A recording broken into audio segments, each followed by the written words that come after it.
में हम श्रम विभाजन और जाति प्रथा के अगले अंश का अध्ययन करेंगे। तो आइए शुरू करते हैं इस वीडियो को। इस वीडियो में आज हम सबसे पहले पिछले वीडियो में हमने क्या पढ़ा था उसके बारे में जानेंगे। इसके बाद हम तीसरे, चौथे और पांचवें अनुच्छेद की व्याख्या करेंगे, यानी बचे हुए पैराग्राफ्स को समझेंगे। इसके बाद इन पैराग्राफ को समझते हुए हम जाति के आर्थिक पहलुओं को जानेंगे। जाति के आर्थिक पहलुओं को जानने के बाद हम किस प्रकार एक आदर्श समाज का निर्माण कर सकते हैं उसके बारे में भी इसी वीडियो में चर्चा करेंगे। विद्यार्थियों, इस वीडियो को ध्यानपूर्वक देखिए। पिछले वीडियो में हमने श्रम विभाजन और जाति प्रथा के पहले दो अनुच्छेदों का अध्ययन किया था। इसके बाद हमने कुछ प्रश्न पूछे थे। प्रश्न थे कि जाति प्रथा और श्रम विभाजन क्या है। जाति वह व्यवस्था है जिसके आधार पर लोगों को ऊंच नीच के आधार पर बांट दिया जाता है, और श्रम विभाजन वह व्यवस्था है जिसमें काम का बंटवारा समाज में लोगों की रुचि के अनुसार किया जाता है। श्रम विभाजन और श्रमिक विभाजन में क्या अंतर होता है? श्रम विभाजन काम के बंटवारे से संबंधित है, किंतु श्रमिक विभाजन काम के आधार पर लोगों के बंटवारे पर आधारित है। और हमने जाति प्रथा के दोषों का भी उल्लेख किया था। जाति प्रथा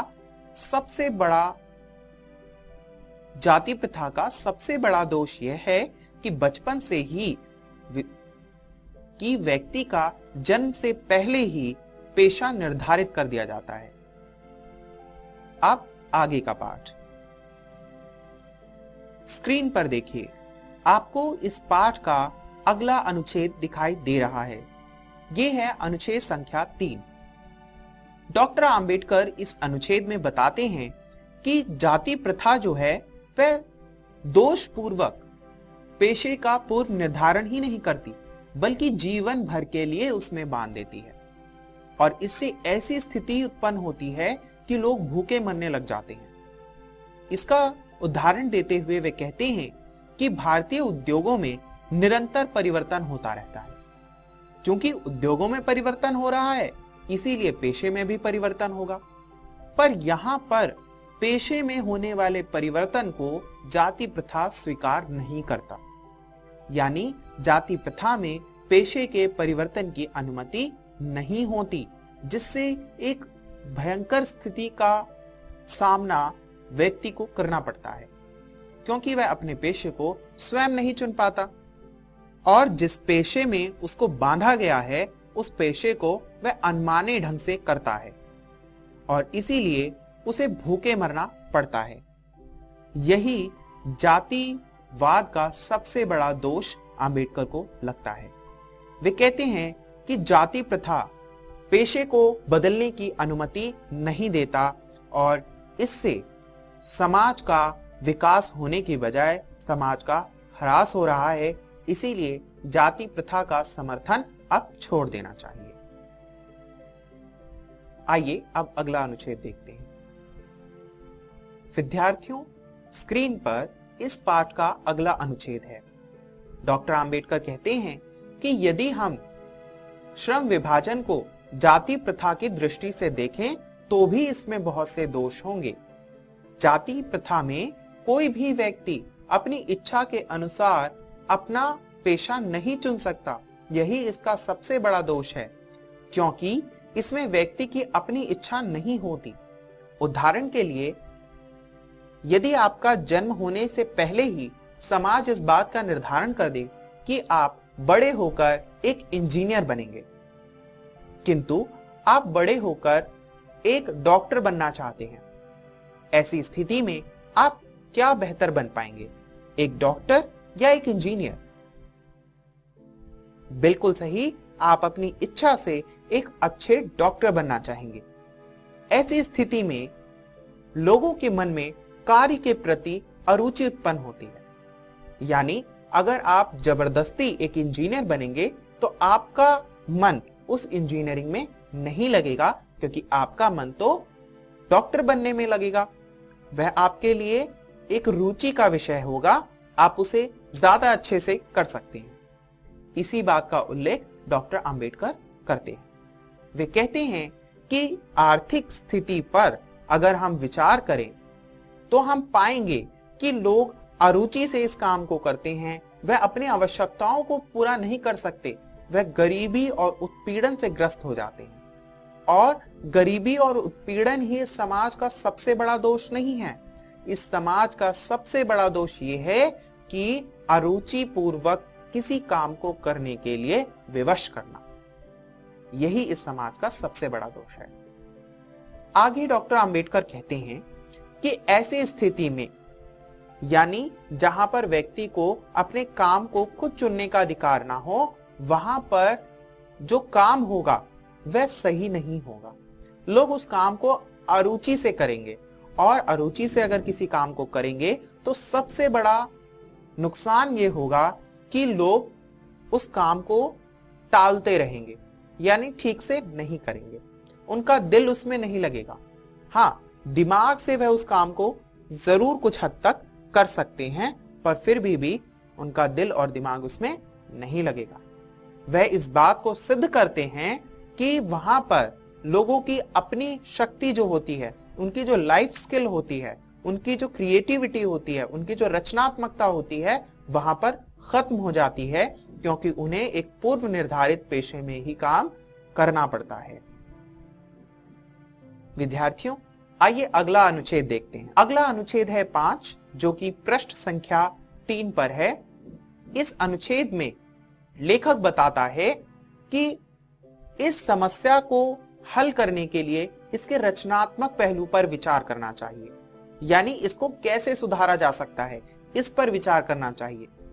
क्योंकि लेखक ने अब तो जाति प्रथा की बहुत सारी खामियों को बताया, बहुत सारे दोष को बताया और उसका वर्णन किया, उदाहरणों से स्पष्ट किया। अब वह इसका समाधान भी बताना चाहता है। वह कहता है कि यदि हमें जाति प्रथा के इन दोषों को समाप्त करना है तो हमें एक आदर्श समाज बनाने के लिए स्वतंत्रता, समता और भाईचारे का निर्माण करना चाहिए। अब विद्यार्थियों, स्वतंत्रता तो आपको पता ही है, आजादी। आजादी अपने पेशे को स्वयं चुनने की, और उस पेशे में समता यानी समानता का अधिकार पाने की। और वह कब होगा? जब लोगों में भाईचारा होगा, जब कोई किसी को हे दृष्टि से नहीं देखेगा, कोई किसी को नीच नहीं समझेगा, सब अपने आप को एक स्तर पर समझेंगे, तो उस स्तर पर भाईचारा बनेगा और भाईचारे से भी यह स्थिति उत्पन्न हो सकती है। और ऐसी स्थिति में किस व्यवस्था का निर्माण होगा? याद कीजिए, यह भाषण कब लिखा गया था? बिल्कुल सही, 1935 में, और प्रकाशित 1936 में हुआ। उस समय भारत में लोकतांत्रिक समाज बनने की पृष्ठभूमि तैयार हो रही थी। इस स्थिति का निर्माण होता है तो भारत में लोकतंत्र स्थापित होता है। इसी लेख में डॉक्टर अंबेडकर अपने लोकतंत्र की परिभाषा देते हैं। वे कहते हैं कि लोकतंत्र मूलतः सामूहिक जीवनचर्या की एक ऐसी रीति तथा समाज के सम्मिलित अनुभवों के आदान प्रदान का नाम है। यानी एक ऐसी जीवनचर्या हो जो कि सभी के लिए उपयुक्त हो, सभी के लिए लाभकारी हो, सभी का उद्धार हो उससे, और सभी के अनुभव आपस में एक दूसरे को बांटे जाएं। यानी रिक्शा चलाने वाला पूंजी बेचने वाले को समझ पाए, पूंजी बेचने वाला विमान चालक को समझ पाए। ऐसी स्थिति में ही लोकतंत्र का निर्माण हो सकता है, ना कि ऐसी स्थिति में कि रिक्शा चलाने वाला अपने अनुभव तक ही सीमित हो जाए, पूंजी बेचने वाला अपनी ही स्थिति तक सीमित हो जाए और विमान चालक अपने ही अनुभवों तक सीमित हो जाए।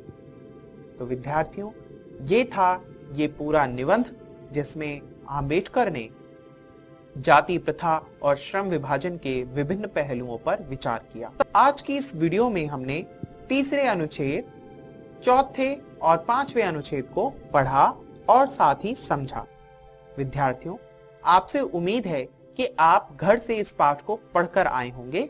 यदि आप नहीं पढ़ पाए हैं तो घर जाकर इस पाठ को जरूर पढ़ें, क्योंकि इस पाठ को पढ़ने से दोहराई तो होगी ही, साथ ही यह पाठ अच्छे से आपको समझ आ जाएगा। आइए अब कुछ प्रश्नों के उत्तर देते हैं। सबसे पहला प्रश्न है कि जाति प्रथा का सबसे बड़ा दोष क्या है? इसका वर्णन हमने इस पाठ में किया है, इस वीडियो में किया है। इसके बाद अगला प्रश्न है कि जाति प्रथा का आर्थिक पहलू क्या है, उसके क्या प्रभाव हैं? यानी आर्थिक स्तर पर जाति प्रथा किस तरीके से समाज को प्रभावित करती है और इस जाति प्रथा का क्या समाधान है। विद्यार्थियों, जब आप इस पाठ को पढ़ेंगे तो आपको इन सभी प्रश्नों के उत्तर सरलतापूर्वक मिल जाएंगे। इन प्रश्नों के उत्तर आपको अपनी कॉपी में लिखने हैं। साथ ही आपको अगले पाठ के लिए भी तैयार होकर आना है। इसीलिए आप अपनी पुस्तक गोधुली भाग 2 के पृष्ठ संख्या 6 से 11 पढ़कर आएं, जिससे आपको अगली वीडियो समझने में बहुत सुविधा हो। इस वीडियो को देखने के लिए बहुत बहुत धन्यवाद।